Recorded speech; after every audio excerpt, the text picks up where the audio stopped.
When you think of wildfires, you may think of destruction, skeletal forests, property loss, and lives forever changed. But fires can also bring rejuvenation. They can renew ecosystems, nourish the soil, and foster new growth. But climate change is causing these fires to burn larger, longer, and more often. These larger and more frequent fires damage ecosystems, disrupt communities, and can even influence the climate. So, understanding the basics of wildfires and how they're impacted by climate change is key to our ability to predict where and when fires are likely to occur, as well as remotely detect and track wildfires once they ignite, and ultimately mitigate their impacts on human health and the environment. This is Wildfires 101. The first thing you should know is that wildfires require 3 key ingredients: fuel to burn, the right conditions, and a source of ignition. But what does that actually mean? So fuel, like needles, leaves, or wood on the forest floor, is rarely a fire's limiting factor. And the conditions that are favorable for fire, like hot, dry, and windy days, are becoming more and more common as our climate changes. Under these fire weather conditions, fuels dry out and become more susceptible to burn. As for source of ignition, well, most of the wildfires that NASA detects from space are started by people. Others, usually the Arctic and boreal regions, are ignited by lightning strikes. NASA can track these conditions and inform land managers when an area appears prone to wildfire. Every day, NASA is able to detect thousands of new fires from space. Along with our partners at NOAA, we use both polar orbiting and geostationary satellites to get insight as to the structure and evolution of a fire.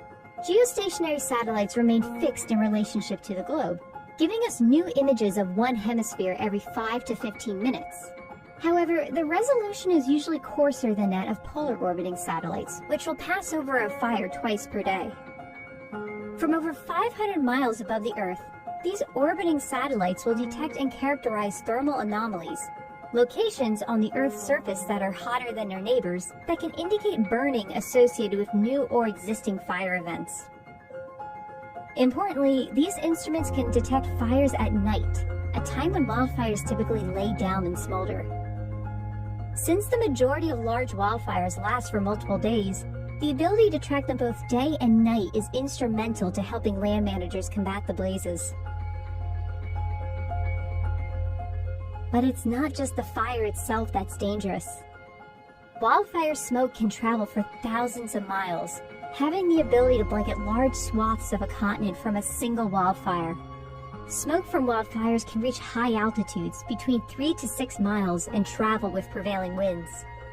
This smoke can linger in the air for several weeks, changing the chemistry of the atmosphere and reducing the amount of sunlight reaching the surface. Smoke that gets trapped near the ground severely impacts the air quality in surrounding communities. And poor air quality can last for months as large fires continue to smolder even after the fire itself has been contained. Climate change is not only impacting the size and intensity of wildfires, but also their frequency in some regions. NASA has over 22 years of daily fire data to track wildfire trends. This is important to get a sense of how fire regimes, the historical frequency of wildfires in a region, are changing over time. Understanding an ecosystem's fire regime is important because in many instances, wildfire is essential to maintain a mixture of younger and older vegetation. However, when fires occur too frequently or with increased severity, it can have devastating effects like destroying habitat, changing soil chemistry, and clogging waterways. Not to mention releasing greenhouse gases like CO2 and aerosols into the atmosphere. NASA can study wildfire's impact on the landscape by measuring burn scars, as well as tracking vegetation loss and rate of regrowth. Having an accurate assessment of a landscape post-fire is a key part of understanding how ecosystems recover over time.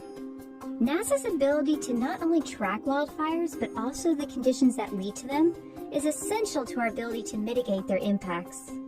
We're working with land managers and those on the front lines to give them the tools, including